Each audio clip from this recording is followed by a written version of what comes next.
नमस्कार। माझ्या पत्नीकडून आणि तिच्या बॉयफ्रेंडकडून त्रास दिला जातोय। जेव्हा स्त्रिया रडतात त्या चुकीच्या असल्या तरी त्यांचा आवाज सगळ्यांपर्यंत पोहोचतो, पण पुरुषांसाठी कोणी बोलत नाही। कृपया माझ्यासाठी आवाज उठवा आणि मला न्याय द्या। मला माझ्याच वडिलांना मारण्यासाठी धमकी दिली जाते। मी त्यांना मारू शकत नाही म्हणून मी टोकाचं पाऊल उचलतोय। माझ्यासोबत खूप चुकीचं होतंय। 18 जून 2025 ला स्वतःला संपवण्याआधी हरियाणामधल्या मगनने हा व्हिडिओ पोस्ट केला होता। मगनचा हा व्हिडिओ सोशल मीडियावर व्हायरल झाला आणि मगनने स्वतःला संपवण्यामागे महाराष्ट्रातला एक पोलीस जबाबदार असल्याचं देखील सांगितलं आहे। मगनने त्या व्हिडिओमध्ये स्वतःला संपवण्याचं कारण त्याची पत्नी दिव्या आणि तिचा बॉयफ्रेंड असल्याचं सांगितलं। दिव्याचा बॉयफ्रेंड हा महाराष्ट्रातल्या संभाजीनगरमध्ये पोलीस असल्याचा दावाही त्याने केला। हे सगळं घडण्याआधी दिव्याने मगनला एक व्हिडिओ पाठवला होता आणि या व्हिडिओ नंतरच मगनने टोकाचं पाऊल उचललं। पण दिव्या आणि तिच्या बॉयफ्रेंडकडून मगनला त्रास का दिला जात होता? दिव्याचा संभाजीनगर मधला बॉयफ्रेंड नक्की आहे कोण? मगनने स्वतःला संपवण्याआधी दिव्याने त्याला कोणता व्हिडिओ पाठवला होता? सगळी स्टोरी सांगणारा हा व्हिडिओ, तर व्हिडिओ शेवटपर्यंत नक्की पहा। हरियाणाच्या रोहतक जिल्ह्यामधलं डोंब हे गाव, याच गावात मगन सिंग नावाचा शेतकरी राहत होता। घरी पत्नी, एक मुलगा आणि आई वडील असं कुटुंब। मगनची 6 ते 7 एकर बाग शेती होती। घरी जेसीबी ट्रॅक्टर सुद्धा होता, त्यामुळे मगनच्या कुटुंबाची आर्थिक परिस्थिती ही चांगली होती। मगनचं बायको दिव्यावर प्रचंड प्रेम होतं। वरवर बघता मगनचं सगळं काही सुरळीत आहे असं वाटत होतं, पण 18 जूनला मगनने एक व्हिडिओ सोशल मीडियावर पोस्ट केला आणि हा व्हिडिओ सगळ्यात आधी त्याच्या बहिणीने पाहिला आणि त्यानंतर त्याची बहीण घरी आली आणि तिने आपल्या आई वडिलांना सुद्धा हा व्हिडिओ दाखवला आणि या व्हिडिओमध्ये मगनने सांगितलेल्या गोष्टी ऐकून मगनच्या घरच्यांना धक्का बसला। त्यानंतर त्यांनी मगनला शोधायला सुरुवात केली, पण मगन कुठे सापडत नव्हता आणि शेवटी शेतातील झाडावर गळफास घेतलेला मगनचा मृतदेह त्यांच्या घरच्यांना सापडला। पोलिसांना फोन केला, पोलीस घटनास्थळी आले आणि तपासाला सुरुवात झाली। 18 जूनला मगन त्याच्या मुलासाठी आणि भाच्यासाठी बर्गर घेऊन आला। त्या दोघांसोबत खेळलाही।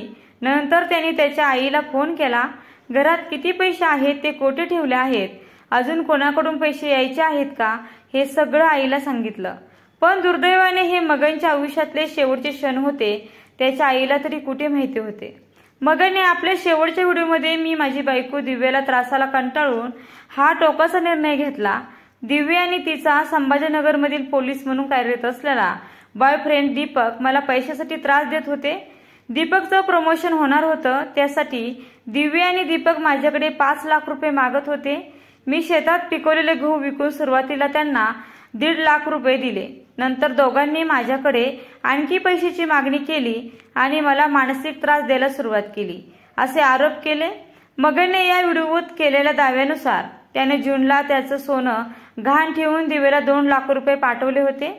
दिव्या आणि दीपक पैसे मागत होते आणि त्यांना घाबरत मगनही पैसे पाठवत होता।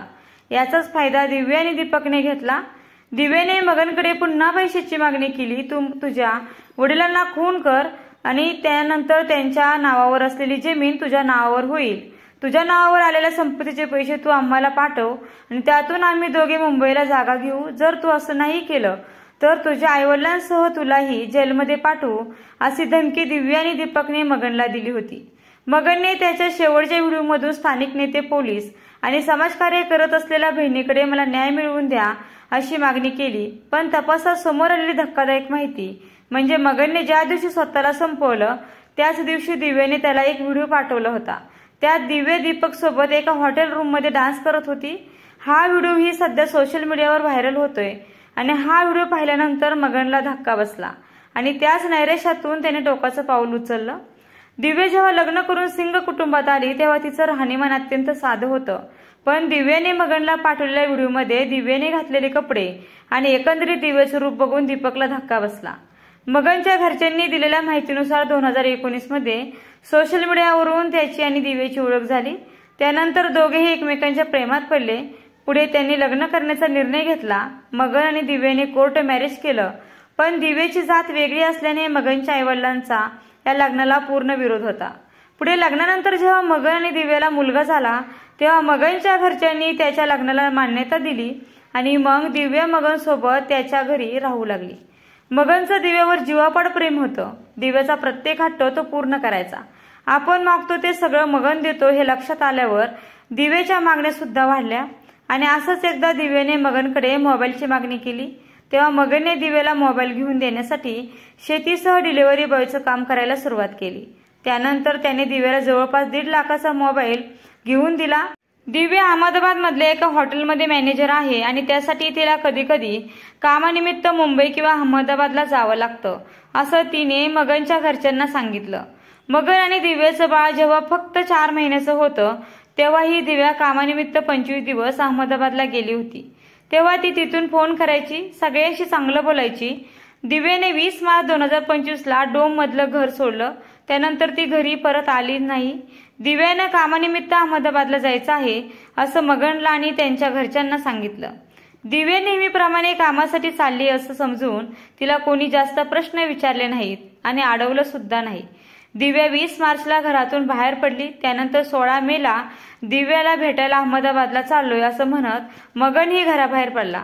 मगन जवळपास 14 दिवस दिव्याकडेच राहिला आणि 29 मेला परत घरी आला. मगन घरी परत आल्यापासून नेहमी चिंतेत आणि त्रासलेला दिसायचा.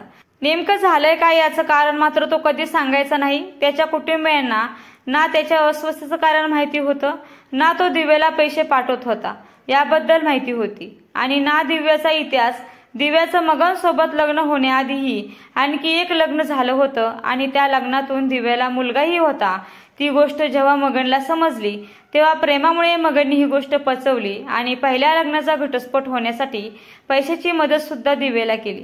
दिव्याला या गोष्टीवरून कोणी त्रास देऊ नये, कोणी बोलू नये म्हणून मगनने ही गोष्ट त्याच्या आईवडिलांपासून सुद्धा लपवून ठेवली. मगनने स्वतःला संपवल्यानंतर या प्रकरणाची चौकशी करताना पोलीस हरियाणातल्या दिव्याच्या मूळ गावी पोचले. तेव्हा त्यांना एक धक्कादायक गोष्ट कळली. दिव्याच्या कुटुंबियांना, शेजाऱ्यांना, मित्रमंडळींना तिच्याबद्दल काहीही माहीत नव्हतं. दिव्याचा बॉयफ्रेंड हा महाराष्ट्रातल्या संभाजीनगरचा असल्याचं कळाल्यावर रोहतक पोलिसांनी महाराष्ट्र पोलिसांना या प्रकरणाची माहिती दिली. मगनने त्याच्या व्हिडिओमध्ये दीपकबद्दल फक्त तो संभाजीनगरमध्ये पोलीस आहे आणि त्याचं नाव दीपक आहे असा उल्लेख केलाय. छत्रपती संभाजीनगर ग्रामीण पोलिसांनी दिलेल्या माहितीनुसार संशयित पोलीस कर्मचारी हा 2 दिवसापूर्वीच 15 दिवसाची रजा टाकून गायब झाला आहे. या सगळ्या प्रकरणात हरियाणा पोलिसांकडून रितसर तक्रार आल्यास पुढील कायदेशीर कारवाई केली जाईल असं संभाजीनगर ग्रामीण पोलिसांकडून सांगण्यात येते. सध्या पोलिसांकडून दिव्या आणि तिचा बॉयफ्रेंड दीपकचा शोध घेतला जातोय. पोलिसांकडून मगनचे कॉल रेकॉर्ड आणि बँक स्टेटमेंटही तपासले जात आहेत आणि त्यामुळे आता पोलिसांच्या तपासात आणखी कोणती नवीन माहिती समोर येणार, दिव्या आणि तिचा बॉयफ्रेंड पोलिसांच्या हाती कधी लागणार हे पाहणं तितकंच महत्त्वाचं ठरणार आहे. शक्यतो आजकालची मुलंही जास्त करून प्रेमाच्या आहारी पडताना दिसतात आणि प्रेमामध्ये त्यांना समोरची व्यक्ती कशी आहे, कोण आहे हे ते बघत देखील नाहीत. त्यामुळे किमान लग्न करताना ती व्यक्ती कोठे राहते, ती काय करते हे तरी किमान आईवडिलांना मुलांनी सांगितलं पाहिजे, जेणेकरून आज त्या म्हाताऱ्या आईवडिलांवर या वयात असं दुःख पचवण्याची वेळ येणार नाही. तरुण मुलगा ज्यावेळेस अशा आत्महत्या करतो त्यावेळेस त्या आईवडिलांवरती काय दुःखाचा डोंगर कोसळला असेल आपण कल्पना देखील करू शकत नाही. तर तुम्हाला या सत्य घटनेतून काय वाटतं कमेंटमध्ये नक्की कळवा. व्हिडिओ आवडला असेल तर व्हिडिओला नक्की लाईक करा, शेअर करा आणि चॅनलला सबस्क्राईब करायला विसरू नका. आणि व्हिडिओ शेवटपर्यंत पाहिल्याबद्दल अगदी मनापासून खूप खूप आभारी आहे. धन्यवाद.